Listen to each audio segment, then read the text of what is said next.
Good morning, everyone. Welcome to the Rangers Reviews morning briefing on December the 23rd. We're hours away from Christmas. We're only a couple of minutes late, given the time of year. I think that's fair enough. Thanks to everyone who is joining us, looking ahead to Rangers game against Ross County tonight and looking back at Michael Beale's press conference yesterday. Joined by Jonny McFarlane. Just the two of us today, Jonny. Derek's having a well-earned festive rest from the morning briefing. How are you getting on, firstly?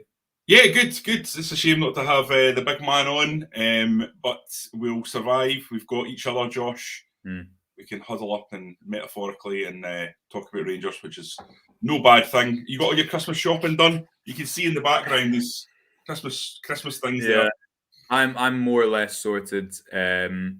Yes, I say tentatively, although it gets to that point where you think you've got a few more things to do and you think, oh, I'll just do that, the day before, and then it gets to the day before and you kind of regret it. But just little things to sort, almost ready. I'm heading up to Dingwall myself today, so it's going to be a cold one tonight. But looking forward to it. Yeah, especially on that A9. But yeah, let's look at the game firstly, Jonny. We'll look back as well at Michael Beale's press conference. Obviously, Rangers coming off the back of 2-3-2 wins. I don't think the two of us have spoken since the Aberdeen victory. There's been loads of coverage on the website and the YouTube channel about that. I think everyone knows it wasn't a brilliant performance. My opinion on it, Jonny, is that while it's not a brilliant performance, I think every team that goes on to become a winning team, and obviously that's what Michael Beale hopes his Rangers team will be, has games like that where they don't deserve to win. I just wonder kind of what potentially the significance of winning a game late like that is, and coming from behind twice when the team haven't played well. How do you think the mood will be in the camp going into this game tonight? Because although Beale might not be performance happy yet, if Rangers go and get 3 points tonight and it's 9 out of 9 after the kind of difficult circumstances of injury personnel where Rangers have been in games in terms of being behind, that'll be a big morale boost going into the game against Motherwell on the 28th.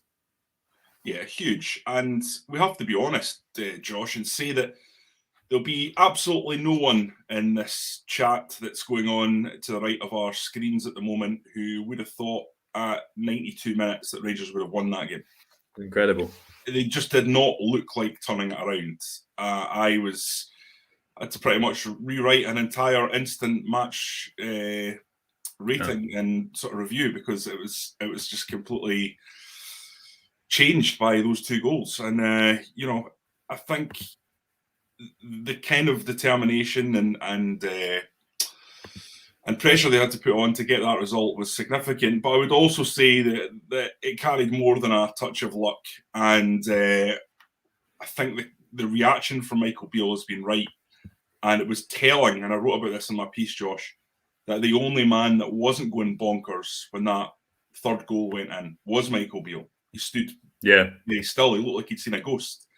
Yeah. And I think it was because it was a very, very important win in his reign, and he knew that. He knew that you have to get off to a good start. You have to set standards, and that means wins. And they did that on the back of a very, very poor performance. I don't think there's any other way around it, Josh. Maybe attack-wise, you would say that getting 3 against Aberdeen was decent, but defensively, my God. But I think on that, Jonny, I agree with that, and I think it was really striking when the camera cut to Beale that his bench as well. They all just looked angry, and I don't know if he's had a quick word when the goals went in, but that certainly carried through. As you say, Rangers, I thought for the first half, I think in both games against Hibs and Aberdeen, you've seen what they're trying to do. Clear differences. I thought Ryan Kent.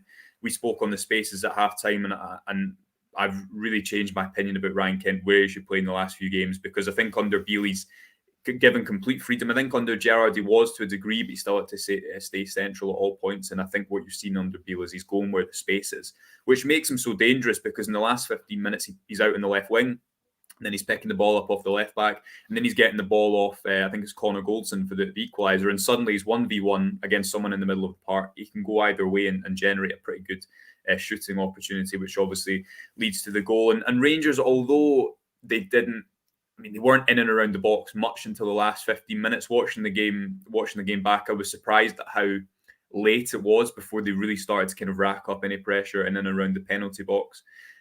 But what impressed me about it was that there wasn't as much of a flinging in of crosses as maybe would be expected. There was only a few shots attempted from outside the area, and I think from pretty reasonable angles, certainly the Kent one. And the substitutions worked well. But for me, Johnny, I'd love to get your thoughts on kind of the Arfield debate. This is what Arfield was signed on in the summer to do for me. You know, he's 34 years old. I think everyone can see he's not got the legs that he did when he came into the club, even though he's obviously still keeps himself in top condition to be playing at the age he does. But this is what he was doing at the start of the season. He was coming on into games either when they needed a lift at home. I think it was a Kilmarnock winner, the 4-0 win against St Johnstone at home earlier in the season, or away from home, the Livingston game, for example, at the start of the season, the Old Firm semi-final in Hampden in whatever it was, April, in the Scottish Cup. That's what Arfield was brought in to do. He doesn't have to necessarily progress the ball or sit deep there. He can just be in and around and make those runs, as was the case against Livingston in the opening day of the season. So when people say he should start, and I think he will because of where the squad is at the moment tonight, I think long term, it's not about necessarily getting him into the starting 11. It's about how you use your squad. And Beale was able to change the game because he had someone like Arfield to bring on. He had 4 shots. We've got a kind of analysis on the site about it. But also by keeping Malik Tillman on the pitch, that third goal doesn't happen if Tillman can't outplay 2 players, just as the third goal doesn't happen against Hibs if Tillman doesn't show that ability with his quick feet for the third goal. So what do you think on that debate about Arfield coming back in? Because for me, it's not necessarily, it doesn't show that the manager got his team selection wrong, but I think what it shows is he's used his subs right, which is such a big thing in modern football when you've got 5 occasions to change the game. Yeah, he did change the game with substitutions. There's no doubt about it, Josh. He changed the shape, and quite often when you do that and you throw on so many players, 4 players coming on, the team can just lose any kind of semblance of structure, and it can just look a bit of a mess. I remember there was times in the Walter Smith area the second time around when he would throw on all his attacking arsenal. Now, a good example would be the 2008 Europa League final. Yeah. And it was literally like, let's get as many attacking players up the pitch as we can and just throw them up there and hopefully it'll work out. It was like Boyd, Novo. I just remember like basically every attacking player was on the pitch, and it was the shape had gone a little bit, but it was obviously desperately trying to get that equaliser. That didn't feel what happened the other night. Rangers maintained a decent level of structure in the way that they were attacking Aberdeen, but kept a lot of attacking threat. I thought Tillman was excellent in the game again, Josh. Yeah.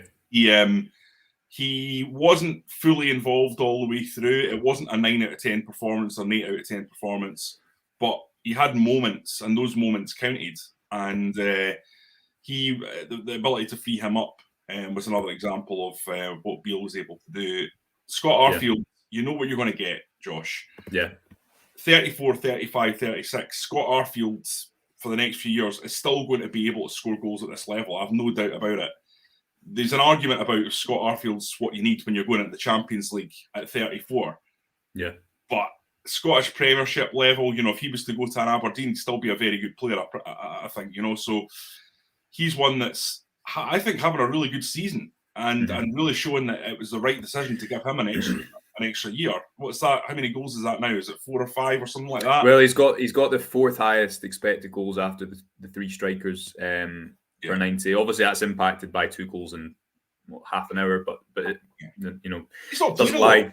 He's in terms from the start. So, and I think he's doing very, very well. But Johnny, can I just make up Arfield's? Just on your point about Arfield, just to pick up what you said, you sum it up perfectly. Scott Arfield to me is not the midfielder that you want starting necessarily in the Champions League when the task is about progressing the ball, and Rangers, I think everyone's seen in the last couple of games, Rangers need a deep line midfielder of some description to come in, especially with Stephen Davis obviously missing the game, and we know that he was sent for a scan. I don't think we heard anything about that yesterday, could be wrong. Scott Arfield, I think he's perfect for these types of games. The issue is when you see him playing 3 games in a row, as was the case last season, I think just before he got injured. Remember the 1-0 win against St Johnstone where he just looked absolutely exhausted. So for me, it's the right use of him. And on your topic of attacking options, I think it's the right balance, because that first goal, I realise we're summing up the Aberdeen game, but it was only about 20 minutes ago anyway. That first goal from Sakala is a perfect Sakala goal, because it's scrappy. Other people probably don't score it. And you just think, well, again, not dissimilar to the Hibs goal, where it's not a beautiful kind of individual goal, but Sakala's going to get you those numbers if he's in the team. And it's balancing the goal threat in the front line with the players to get the ball there. And I think that's what you've seen early on, especially even when you've not got Roof and Cholak in that area. Do you think he starts again tonight for me, Johnny? Because I think it's what everyone's been saying for kind of a year and a half. If you can fit him into your team and get him close to goal in a number of these Scottish Premiership games, he will score you goals. Again, he's probably not the player you want in the Champions League or the player you want up at the highest level, but I think something that's hamstrung Rangers in recent seasons is just not being able to score enough goals domestically and beat teams that they should be beating. And I think using Sakala and Arfield like that against Aberdeen was a perfect example of how you can use this squad to do that. Yeah, I think Fashion Sakala has shown in the last 2 games, if you play him as a number 9, he's going to get goals and assists. Yeah, he's rough and he's rough. There's no doubt about it, Josh. He is not a silky football player, but he's capable of nice moments. But he's also capable of moments that would drive you mad. There was, I think, I actually took it down, 26th minute.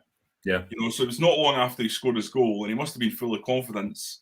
He came and tried to trap the ball in the middle of the pitch, and the ball just rolled away from his foot.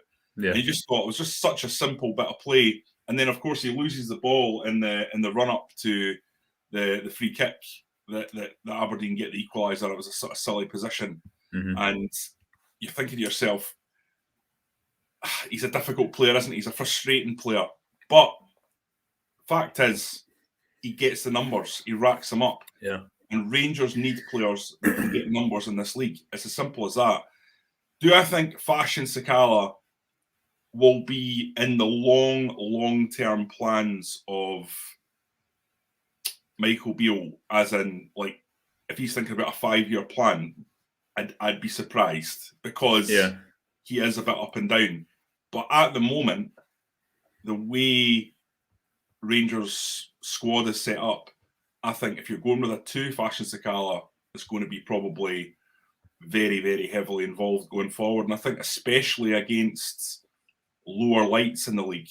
Aberdeen are obviously not lower lights, but the thing is, what Dave's saying about the pace, does it though? Does it? Right? I'm going to play devil's advocate. Okay. I don't think he has a lot of pace to run into. I don't think you very often see Fashion Sakala use his pace. He's not the best at actually utilising his number 1 asset. Sakala's actually better as a sort of he's almost better at the target man element of the game than he is the getting in behind. He's good at link up in terms of making the movements for link up. I think the actual technical aspects of it are a little bit more ropey. But he's not the guy that's kind of looking to run in behind with clever runs all the time like Jermaine Defoe, which is what, if you could get that into him, that would be a game changer for his game. But it's a very, very strange combination of different aspects of the striker's game. But if you look at what I think, where you see him do use his pace, in the same way that when he's played on the right wing, the St Mirren 4-0 game is a great, was a 4-0 or 4-1, whatever it was, a great example for me a couple of months ago. I think it was his first appearance at the start of the season off the right wing.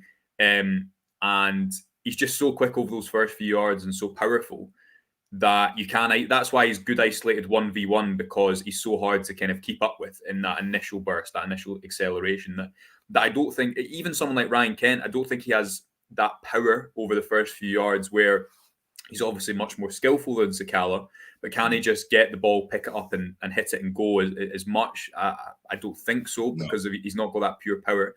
So Sakala against Hibs, I think, is a great example where you isolate him in that area of the pitch, and it's hard to defend him there because you've got 3 men on his the right side where we'd preferably shoot, but he just shifts it to the left. And actually, if you watch that goal back, he ends up nutmegging the 2 Hibs defenders, I think, as they're stretching for the ball, just because he's so quick at getting the ball out of his feet and shooting. So you're right, he has a role, Johnny, but he's definitely a kind of a hard player to he'd be a hard player to write a scout report about. I think that's fair to say. And just finally on that game, Malik Tillman, totally agree with you.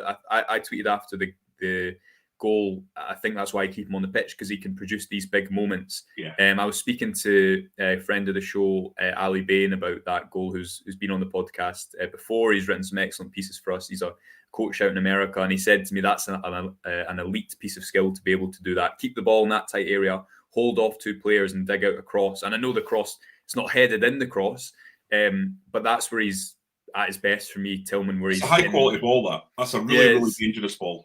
And it's similar to that assist against Hibs. I don't think many players in the squad retain the composure to not only get into the final third, but not just lash it across the face of goal. And it's the quality difference that I think if Beale can keep harnessing that, yes, there's areas of his game that will frustrate, and yes, he'll drift in and out of games. But to repeat the old argument we keep repeating, Johnny, I mean, how much more impact do you expect from a player who's 20 in his first professional season, etc., etc.? If you look at those two last games, I don't think Rangers turn it around without Tillman's kind of ability in the final third. Yeah, I totally agree. Tillman is looking like he's going to be an excellent signing. Again, it just kind of goes to underline, if you give players a little bit of time, if you give them the right structure, they can turn out to be good. So I think we're very, very impatient here in Glasgow. I think it applies to both of the big clubs. You're labelled a dud if you don't perform. I remember looking across the city, for example. I remember Virgil van Dijk came in for Celtic, had one bad game and was getting pelters immediately. And we know he's gone on to be one of the best defenders in the world. There's numerous Rangers players who have had similar experiences. I remember Borna Barisic going through a really tough period when he first arrived at Ibrox. John Lundstrom's another one in recent years. Mark Hateley, for those older Bears, really took his time to get up to speed with Scottish football. Had to kind of reshape his body, add a few, I think it was 2 stone he added in terms of muscle mass, just to give him the robust power to deal with Scottish football defenders and being thrown about a bit. And it wasn't long before Mark Hateley was throwing defenders about a bit, and that completely changed everything for him. So Malik Tillman is just another player who had a good start, there's no doubt about that, but then he kind of petered off. I've been quite critical of him about his defensive side of his game, but that's not what he's about. That's obvious. His defensive side, it's like complaining about putting Messi into a low block and complaining that he's not doing the defensive side of the game. You're not going to get that from Messi. Not that I'm comparing Messi to Tillman, obviously, but you know what I mean, in terms of an attacking player who's extremely high quality. Not every attacking player is a natural when it comes to the dirty side of the game. I don't think Tillman is. Yeah, and I think it'll suit him more playing in that narrow shape. I mean, the piece you can read on the website from the game. The analysis piece kind of focuses on what Beale's spoken about a lot, which is defending transitions. Going back to his first Hibs press conference, he said if you're a possession-based team, if you're a possession-based team, you have 60-70% of the ball, but you're done all the time in transitions and set pieces, then there's almost no point, because the opposing team will be happy to allow you to have the ball if they know that they can counter well and dominate you at set pieces. There was just quite a few occasions in that first half where Aberdeen managed to get up the pitch, and I think it's a great example of how the team will still be adjusting to Beale's method of pressing. There was one moment in particular where Morelos kept the ball on the pitch and Scales goes forward with the ball. The front three isn't quick enough to get back across. Jack has to go across. And then when you're playing a high line, if you can play a pass over the top of that, similar to Liverpool's the obvious example at an elite level, if you don't have pressure on the ball at the front, then you just have a lot of space to play a pass into. So that's definitely, I think, the area that Beale will be working on improving when he does have time on the training pitch. The big topic of conversation in the comments, Johnny, will not be surprised to know, is Alex Lowry, a good friend of the show, CGM55, saying, where does Lowry fit into the team? It won't get any easier for him when Lawrence comes back. I'm just going to read out what Michael Beale said at the press conference on Alex Lowry yesterday, Johnny, just for a bit of context. And when he was asked about him, he said, where is he in the pecking order? Beale said he's close. I think there's areas of his game where he's outstanding as a young player and areas of his game I'd like to see him improve. When he goes into the team, I expect him to stay in the team long term and be one of the leaders. I think he's not far away. What he must do is that his teammates must pick him. When he comes to see me, as he will from time to time, and says, Gaffer, when am I going to get a chance? Well, would your teammates pick you? That's a big thing for a young player. They train every day and they have to earn the right for their teammates as well. And I think at the moment he's really headed in the right direction. As time passes and the group settles, you'll see more of Alex Lowry, but only if he deserves it. And the place that he's got to deserve it is every day at training. And Beale also went on to say that if there's one area he's really experienced in, it's working with young players and developing young players, which obviously is completely spot on. That's a pretty clear message for me, Jonny, that Beale's speaking about there. And what it is effectively what he said. He needs to earn that place in training. Am I reading too much into it, or is that what you take as well from that comment? Listen, you're spot on, mate. This is going back 35 years of me watching Rangers, and it's a simple fact. Young players are not given a Rangers jersey. They have to take it. That has always been the way. And Rangers have carved out a spot for Alex Lowry in this squad. But he can't just be given the opportunity. He has to grasp it with his hands and tear it from someone else. That's the only way. It's kill or be killed in football. And you have to have that mentality.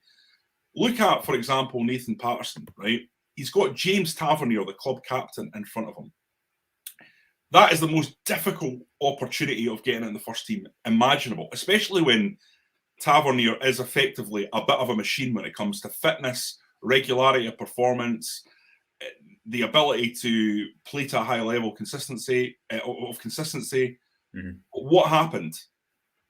Patterson was able to play so well when he did come in that he was brought in more and more.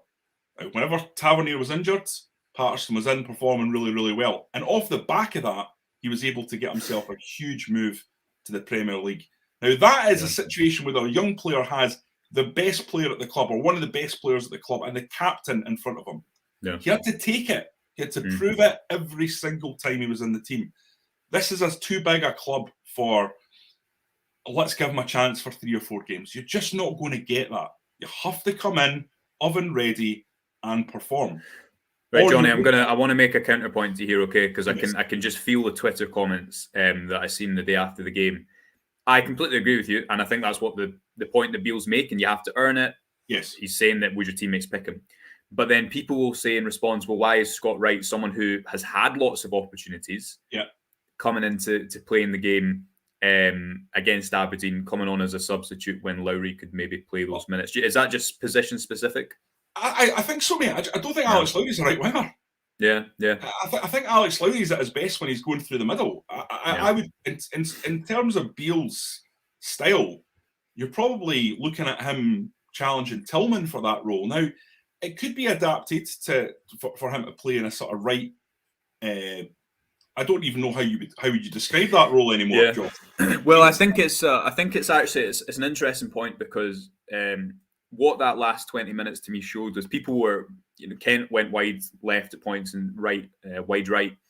And although that necessarily didn't work, for me, this is one of the most encouraging things from Michael Beale's first couple of games in charge. And it goes back to what we were saying when he was appointed. I remember one of the pieces we wrote had a headline, and it was something along the lines of Michael Beale's biggest challenge isn't experience, but something like proving he's a future.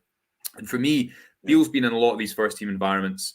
We know how much responsibility he had at Aston Villa and Rangers and QPR. It's not as if this is the first time he's come in and taken training at first-team level. Far from it. I think the challenge for him was, can he show enough of a difference from Gerrard and can he revitalise it and be the leader and not always be compared to the past? And I think from a talking point of view, he's done that so far. But what's interesting to me is that he said in a recent press conference the unpredictability should come from the freedom that these attacking players have. And if you watch these games back or read any of our analysis pieces, you'll see it at points where Morelos is sometimes picking the ball out up on the right wing and sometimes he's right in the centre. Sakala sometimes left wing, right in the centre. Kent, as we just discussed for the goal, he's hanging out in the left wing by the touchline and then he's coming in to get the ball off of Connor Goldson. And for me, that is a real positive because it just doesn't. It makes it difficult for the opposition. If you're a left back and at some point you're having to defend crosses and then you're having to defend a 1v1, it doesn't allow you, I don't think, to be as maybe methodical as it was under Gerrard at points, where you always knew that even when Rangers are chasing the game, they're not going to change their shape, or there's going to be not as much variation. And that's why I think Lowry, although I agree with your point on Scott Wright, Lowry isn't a right winger. I do think what's the value? Maybe it is just protecting the lead, and maybe it is just the fact that Lowry is not as maybe defensively going to give you as much as Scott Wright does. But when he does come into that team next to Kent and Tillman, and the three of them kind of have flexibility within that system, that's really difficult for opposition managers to plan for, I think, because you don't know exactly where they're going to be picking up the ball. Whereas under Van Bronckhorst with Kent, you always knew he was going to be wide left. And I think under Gerrard, you knew roughly, okay, there's going to be a bit of freedom with the two number 10s, but we know more or less what the structure is going to be, and the fullbacks are always going to be wide. And I know that's maybe a bit of a boring topic for some people, but I think that's just quite an interesting thing that you might see develop under Beale over the next few months. Yeah. It's really difficult for Alex Lowry to get in this team. But that's what it should be. It should be like that for any young player coming in. They can't have it easy at a club like Rangers. They wouldn't have it easy at a club like Liverpool or Manchester United.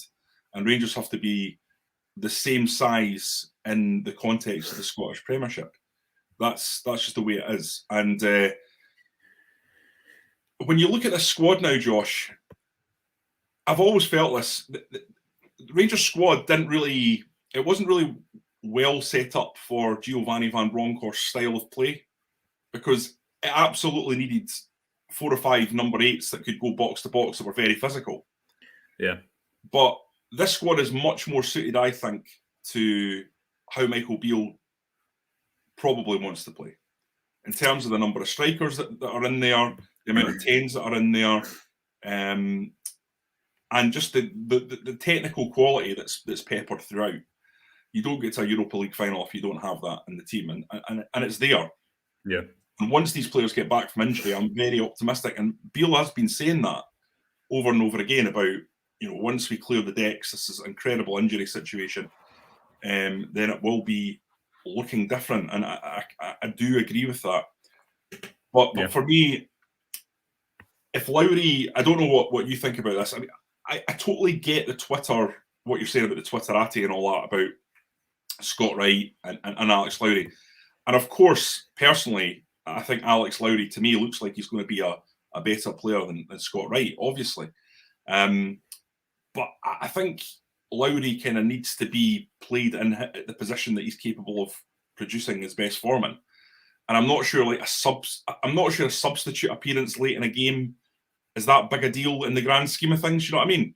He's chosen Scott Wright for a tactical reason. I'm not going to get my knickers in a twist about that, Yeah, and Rangers maybe won't play with wingers under Beale, but I guess again it gives that variation. Lowry probably much more comfortable coming off the left wing. We've got a piece on him which is in the tactics section of the website, which you can read just looking at some of his recent performances for the Scotland under 21s and whatnot. But I think to kind of sum up the Lowry debate, he's obviously going to have a future at Rangers, and he's obviously going to play under Beale. And I think he's probably got the best possible manager in Beale, because he knows Beale obviously is kind of heritage and background is in youth development.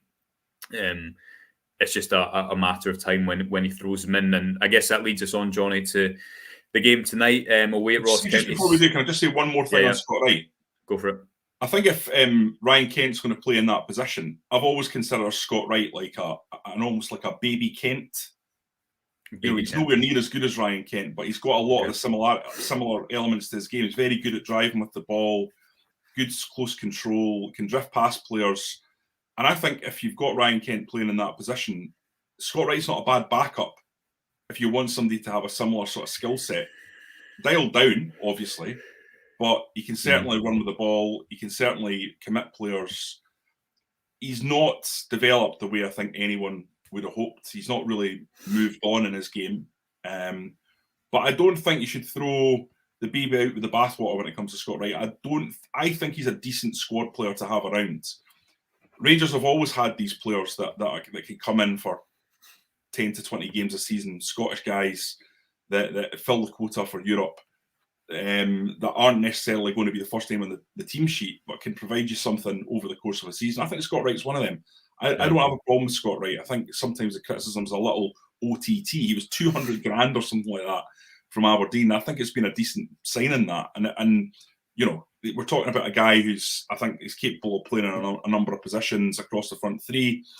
And I don't think he's a disaster or anything like that. So I think we should be careful about being too negative about Scott Wright. Yeah, great comment from Scott here saying, "Are we all back on the Tillman train?" Yeah, Scott never left, mate. I'm sure you didn't either, but yeah, it's good to see him getting some praise. I'd like to see him play alongside Alex Lowry and with Ryan Kent as well, and behind the striker. I don't know how that works if Beale plays two forwards, but there's a lot of exciting players in there. Leads us on to tonight, Johnny. The game against Ross County, 7:30 up in Dingwall. Be another difficult game. I remember the game earlier in the season where Rangers drew 3-3. Certain Amad Diallo was playing. Rangers conceded a late goal, and that was kind of a key weekend in the title race. I think Celtic won late against Dundee United that day. Rangers conceded from a corner, showing some weaknesses from that area, which kind of was a bit of an Achilles heel throughout the season. Michael Beale, interestingly enough, said there'd be 5 changes, which, correct me if I'm wrong, but managers don't normally tell you how many changes there's going to be, which is an interesting little extra. Yeah. Who's it going to be? I'm gonna put you on the spot. Who do you think is going to drop out?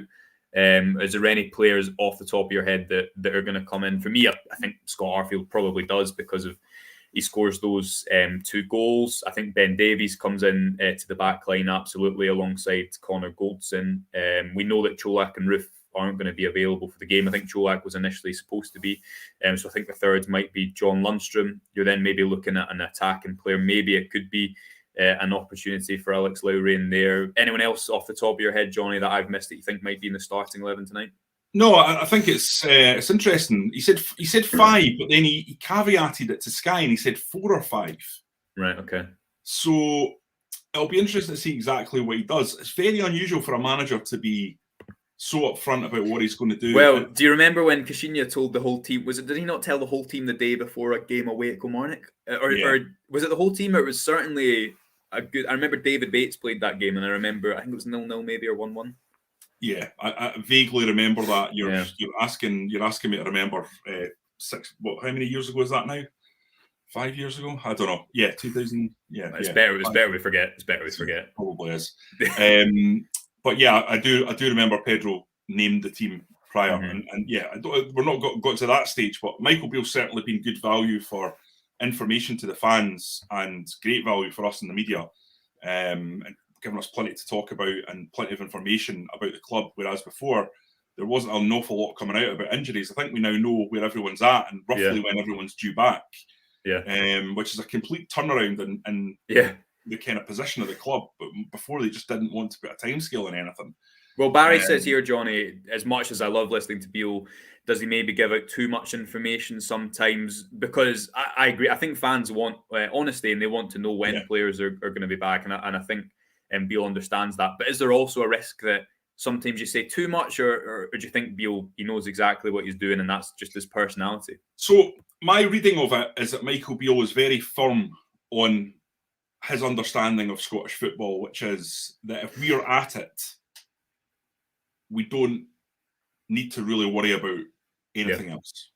Now, I'm not saying that Michael Beale won't be prepared for the other teams. Of course he will be. But Giovanni van Bronckhorst, we know, was very reactive to the opposition and looking to stifle the opposition and ensure that the opposition's strengths and weaknesses were managed. I think Michael Beale learned over his period in Scotland of 3.5 years about how this league works, and he feels like he really does know that. Yeah. And I don't think he's so keen on kind of changing and adapting and switching things up for a Kilmarnock or a Ross County. So maybe from Michael Beale's point of view, he is really, really trying to get that mentality back into them of we're not worrying about holding anything back or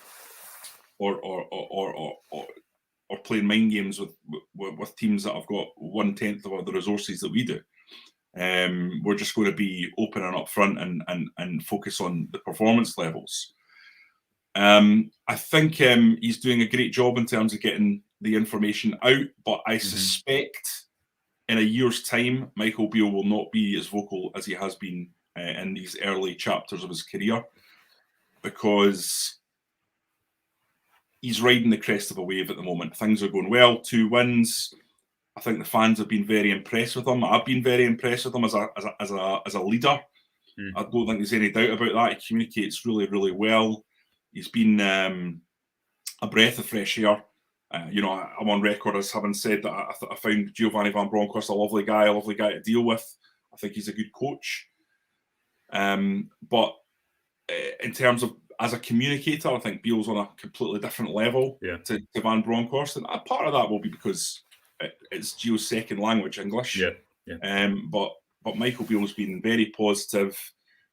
I think the fans will watch those press conferences and not only be engaged, because I know a lot of fans felt disengaged by Gio in the pressers, but they'll feel like they've been informed and they know what's going on at the club. So I think that's an important aspect of it, Josh. But there's always a balance at Rangers because you're holding the tiger by the tail.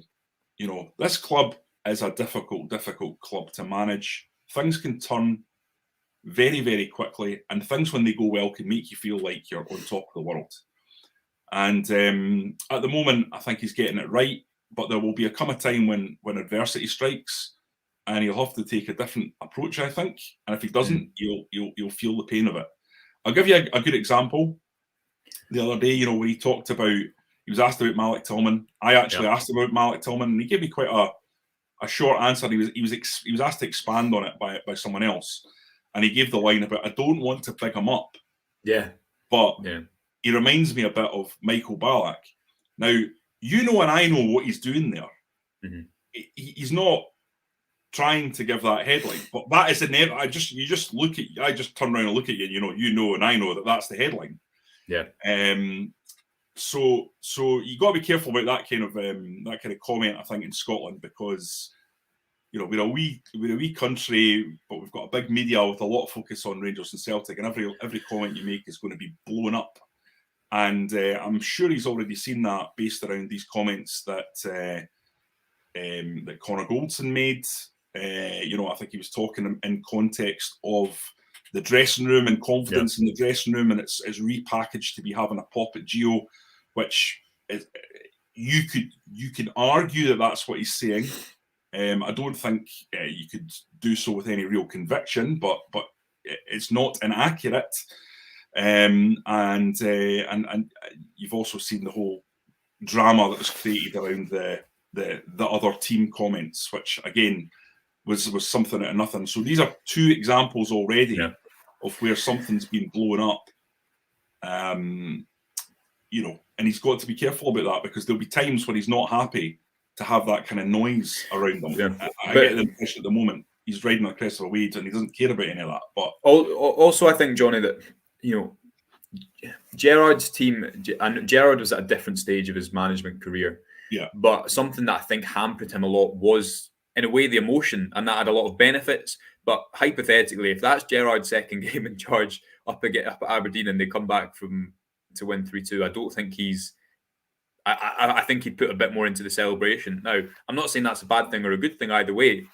I just think it's an interesting point that you've seen this with Van Bronckhorst as well. I don't think Gerrard's team were very good at recovering in games. And I think sometimes a team reflects their manager, and Gerrard was, I think he wore his heart on his sleeve. And obviously that was a huge benefit for him. Again, that's not a criticism. You look at what he was able to do because of that. And there is a risk of reading too much into these things. But for example, that Old Firm semi-final, coming back to win that after all the cup failure that Rangers had at Hampden before that. Back then, I remember saying, well, would this team have recovered under Gerrard? And I wonder with Beale if he's just trying to get that balance as well with the team of not being too high and not being too low. And that's something that Gerrard spoke about as well and kind of acknowledged, because I agree with you. He does say a lot and there's loads of talking points, but I think it's very deliberate. And Beale, having not had a playing career, he's in this position for a reason. And as well as all the coaching and tactical expertise, I think that is because obviously he's very good at dealing with people on a player basis, which is why he's been a good coach. But he'll know what he's doing as well. Just before we close, Johnny, because it is a slightly longer show, our last one actually before Christmas, given this is a Friday, so fair enough. What do you think is the most important thing that Beale will be looking for from the Aberdeen game to the Ross County game? Now, they won't have had any time on the training pitch, I'm sure they'll have obviously reflected on the game and looked ahead to it. For me, it's protecting against those transitions, being a bit stronger behind the ball and their off-ball shape, which is, for me, almost as important as what you do on the ball these days, being really sound. What do you think Beale will be wanting to see, again, with the context of 2 games in 3 days, and obviously the 2 longest trips in Scottish football, as he said the other day? Well, first and foremost, 3 points, without sounding like a broken record on these issues. Fundamentally, he just needs to go to Ross County. It's a difficult place to go and get the 3 points. I don't know what the weather's going to be like up there tonight, Josh. Have you got any idea how cold it's going to be? 4 degrees, I think. Although we had a comment earlier from CGM55, if I can find out who I presume is up that neck of the woods, saying it's actually quite mild. So okay, that's good news. I'm back home in Pitlochry and it's not too cold, so we'll see. Certainly not as cold as it was against Hibs, probably. I think for Beale, he's right about the performance happy thing, and that's a culture that needs to be set going forward.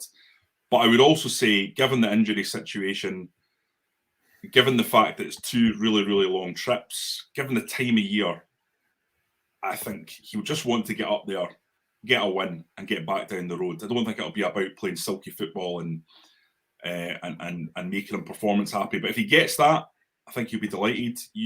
I think Positive Vibe is absolutely spot on there. Malky Mackay has got a good record of recruitment at Ross County. They're struggling a wee bit this season compared to what they did last year, but the problem you've got up there in Dingwall is that whenever you put a team together the following season, you're going to have to do it all over again. So I don't think the team this year is quite as good as the one that you had last year. But you know what you're going to get with the Malky Mackay team. It's going to be very drilled, it's going to be organised, and it's going to be difficult to beat, and a threat at set plays. Yeah. And that's one area that Rangers have to be very, very careful on, because we know they've struggled. Now, totally different ball game when you've got Connor Goldson and Ben Davies in there, hopefully. So we'll see how that pans out. But I think Rangers will win the game comfortably. I think a 3-1 victory will see them through, and it'll be going into kind of few days off before the game next week. Feeling kind of confident about what they've achieved under Beale so far. Yeah, and Jonny, 23rd of December, 2 days till Christmas. We won't be back until we're back tonight. We'll be back tonight. Back tonight. But for viewers of the morning briefing, a very happy Christmas from all of us, and on behalf of Derek, etc., etc. Yes, the Ginger Ninja says Merry Christmas. Yeah. And myself and Josh want to thank you all for sticking with us over the course of the year. We just hit 4 million views on the YouTube channel alone, which is pretty phenomenal, given we've only been going for 18 months. So thank you all for sticking around. If you're listening to me babble on and you don't subscribe, in terms of the free subscription that's available on YouTube, that's a big help in keeping us ticking along. So hit that subscribe button. And if you want to go and grab a subscription to the website, you can do that at www.rangersreview.co.uk/subscribe. So £1 for 2 months at the moment, or you can get an annual subscription, which I think has got a deal on at the moment as well. So thank you all. Yes, agree. Yeah, thanks very much. Do take us up on that offer of the Christmas subscription. As Jonny says, we'll be back tonight speaking about Rangers as they head up to Dingwall, looking to take 3 points back down the road. Until then, have a good day, and we'll speak to you later.